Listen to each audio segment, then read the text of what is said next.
International book festival 2025નો શુભારંભ થયો છે। એએમસી અને નેશનલ બુક ટ્રસ્ટ દ્વારા બુક ફેસ્ટિવલનું આયોજન કરવામાં આવ્યું છે। કેન્દ્રીય શિક્ષણ મંત્રી ધર્મેન્દ્ર પ્રધાન અને સાથે જ મુખ્યમંત્રી ભૂપેન્દ્ર પટેલ ઉપસ્થિત રહ્યા।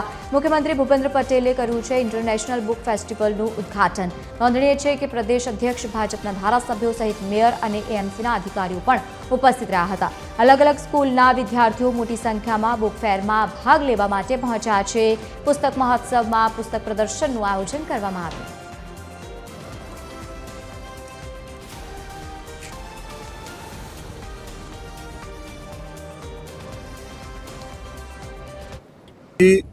लाइब्रेरी मूवमेंट को, बुक मूवमेंट को, पुस्तक अध्ययन के कार्यक्रम को आगे बढ़ाने के लिए एक सुंदर सा पुस्तक मेला का आयोजन किया है।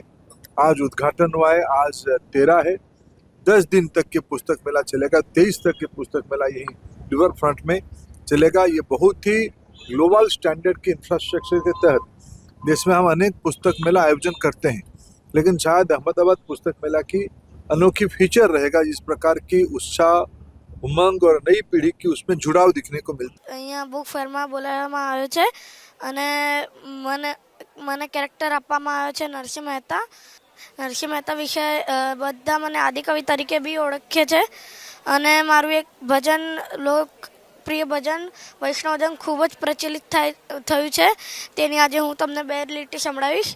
વૈષ્ણવજન તો તેને કહીએ જે પીડ પરાઈ જાણે રે।